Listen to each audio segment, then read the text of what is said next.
Who here goes to the gym? Show of hands. Good, wonderful. How many of you go regularly? Great. Let's try this one. Who here spends most of their time in the gym on a treadmill or an elliptical? Okay, good.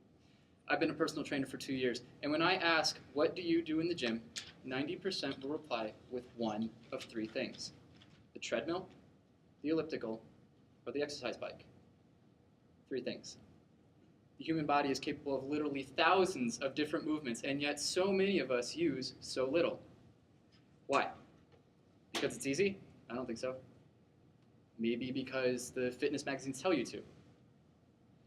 Today, I'm going to tell you that cardio conditioning is an inefficient means in achieving that which is the most popular reason we go to the gym: weight loss.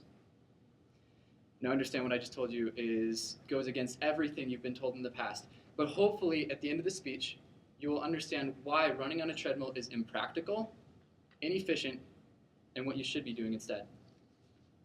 My first point, I don't need to spend too much time on it because it's boring and we know it.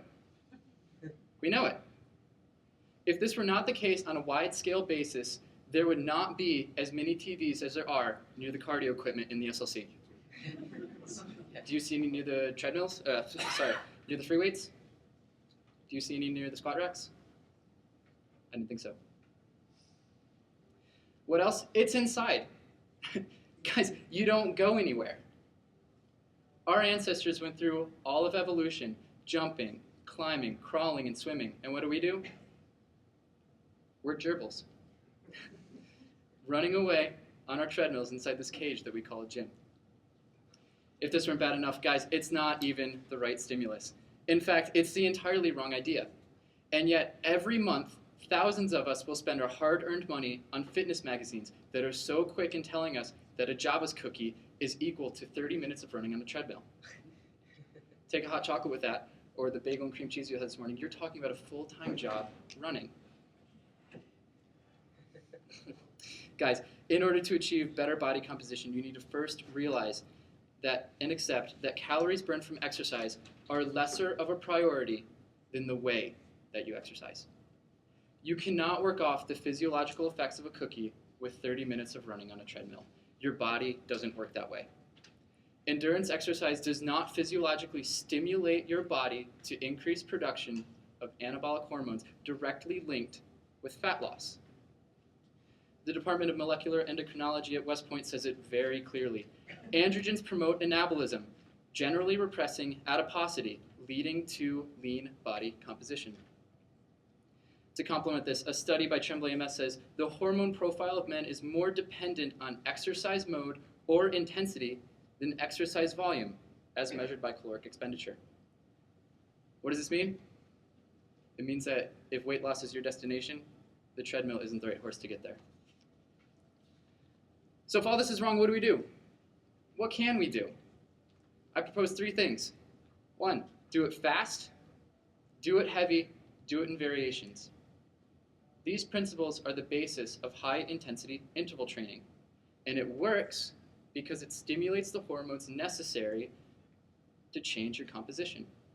Testosterone, yes, ladies, you have it too. Growth hormone, IGF-1, and a small list of secondary hormones such as insulin. High-intensity interval training can be done in an unlimited number of ways, but these three rules are fairly constant. So let's see how this works. Number 1, do it fast. The speed of an exercise changes the intensity of an exercise. The goal is to move a weight faster or with lesser rest intervals. Number 2, do it heavy. The mass of an object being moved also changes the intensity. The heavier a weight is, the more muscle fibers are required to move it. This is the basic concept to weight training. It's a stimulus for anabolism, a process directly linked with lower body compositions, a process I talked about earlier. Number 3, do it in variations. Our bodies are complex machines capable of thousands of different movements. Running employs so little. And according to Knobloch from the Hanover Medical School, if done for long periods of time, the rate of injury actually increases. The overall injury rate for the runners at the study was 0.08 injuries per 1,000 kilometers run, 2.93 injuries per runner by the end of the study. I should also mention that the 291 runners used in the study didn't just run every so often. These were intermediate to advanced level runners. Technique isn't an issue here. So the physiology works, and it has worked through a wide variety of studies. One in particular, another from Tremblay MS. The Tremblay study is rather simple. 20 weeks of endurance training versus 15 weeks of high-intensity interval training. By the end of the study, the high-intensity group lost 9 times the amount of fat tissue than the endurance group. 9 times. You ready for the clincher? At the end of the study, the endurance group burned twice as many calories, 120 megajoules versus 57 respectively. Guys, it's not the calories. High-intensity interval training can be anything. Typically, I give people a simple algorithm. 3 exercises using different muscle groups done continuously for 20 minutes. Take, for example, 5 push-ups, 5 pull-ups, 10 push-ups, and 15 air squats done continuously for 20 minutes. Can't do pull-ups? Use a lat pull-down machine. Can't do push-ups? Use your knees. Every exercise is scalable and can be personalized based on your own capabilities or limitations.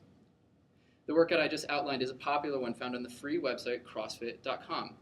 CrossFit is an organization whose entire fitness theory is based on the science I'm presenting in this speech. The Tabata protocol is another example. This method of conditioning uses short bursts of a single exercise at maximal intensity for 20 seconds, followed by 10 seconds of rest. Repeat this 8 times and you have the Tabata workout, a 4-minute workout.